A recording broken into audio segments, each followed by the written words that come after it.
देखिए, मैं कोई लेखक नहीं हूँ, क्योंकि लेखक तो सोच के सागर में डूब करके ना जाने कैसे-कैसे मोती निकाल लेते हैं। मैंने तो वही लिखा जो ज़िंदगी ने मुझे सिखाया है।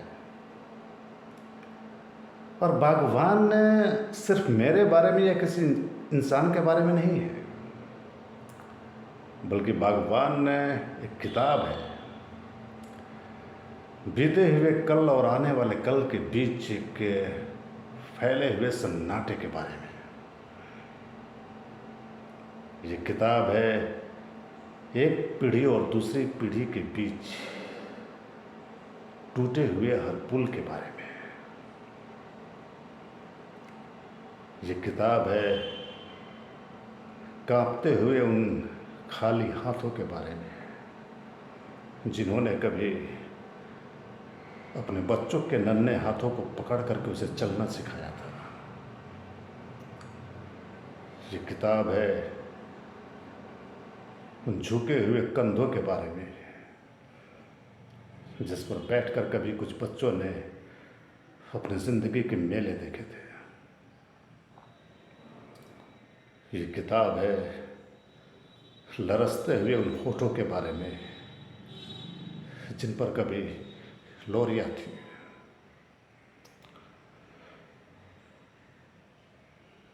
अब ज़माना बदल गया है, ज़िंदगी बदल गई है। अगर हमारे उम्र के लोग यहाँ हैं तो ज़रा याद करें कि कैसे हम लोग बेकार के रिश्तों और बंधनों में उलझा रहा करते थे। बाप के चेहरे में ईश्वर देखा करते थे और माँ के चरणों में स्वर्ग दिखाई देता था। लेकिन अब लोग समझदार हो गए। आजकल की पीढ़ी बड़ी ही होशियार और प्रैक्टिकल सी हो गई है। उनके लिए हर रिश्ता एक सीढ़ी की तरह होता है, जिस पर पांव रख करके वो आगे निकल जाते हैं। और जब वो सीढ़ी किसी काम के लायक नहीं रहता तो उसे वो घर के टूटे हुए मेज, कुर्सी, फटे पुराने कपड़े, टूटे फूटे बर्तन और कल के अखबार की तरह रद्दी समझ कर उसे कबाड़ खाने में फेंक देते हैं।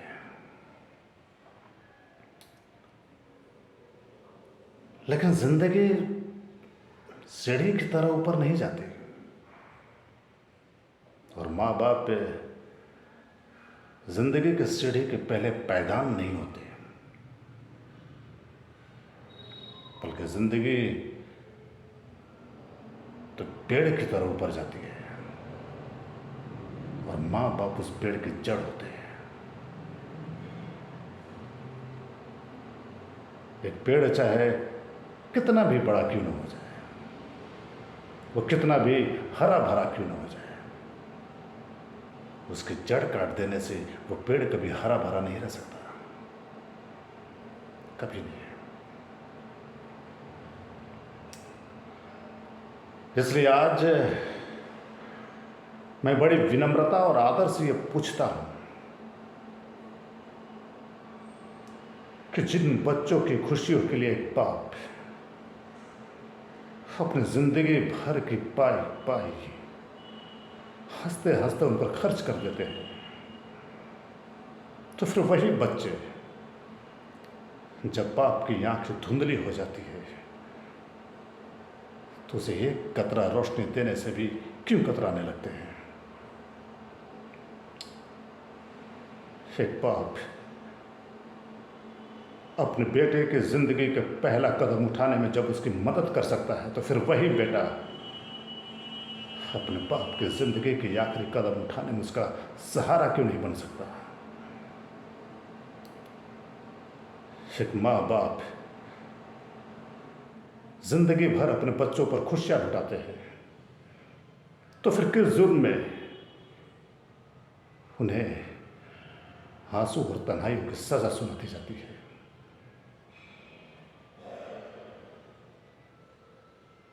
अगर वो हमें प्यार दे नहीं सकते तो फिर उन्हें हमसे हमारा प्यार छीनने का अधिकार किसने दिया? क्या समझते हैं बच्चे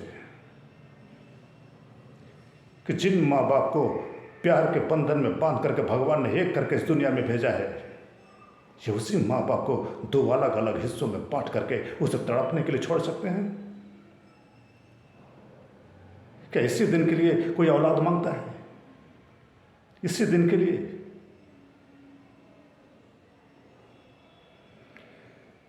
लेकिन औलाद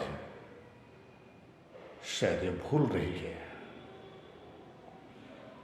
कि आज जो हमारा है वो कल उनका होगा। आज अगर हम बूढ़े हैं तो कल वो भी बूढ़े होंगे, और जो सवाल आज हम कर रहे हैं वही सवाल कल वो करेंगे।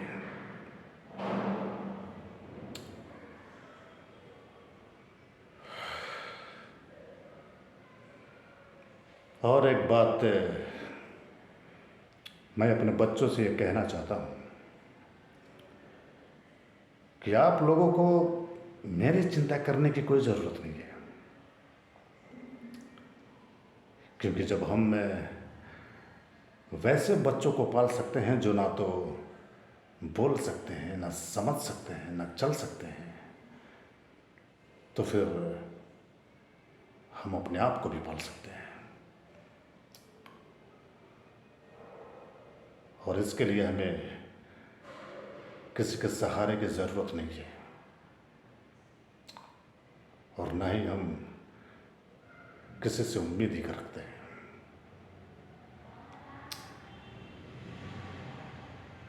इसके बावजूद मैं बहुत ही खुशकिस्मत इंसान हूँ, और खुशकिस्मत इसलिए कि ज़िंदगी के सफ़र में भगवान ने मुझे मेरी पत्नी के रूप में एक ऐसा हमसफ़र दिया कि जिसके साथ चलते चलते मुश्किलें आसान होती गई।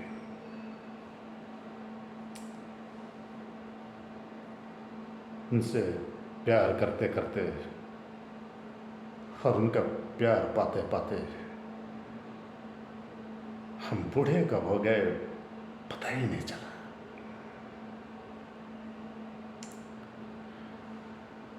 अक्सर लोग मोहब्बत तो बहुत करते हैं, लेकिन शायद जितनी बार कहना चाहिए वो कह नहीं पाते। और मैं ऐसी गलती नहीं करना चाहता। मैं बोलूँगा, ज़रूर बोलूँगा।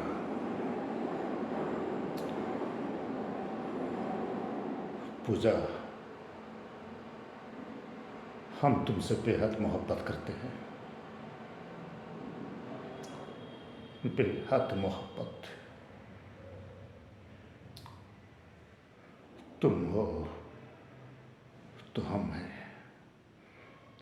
और जब हम हैं तो फिर सब कुछ है, वरना कुछ नहीं, कुछ भी नहीं।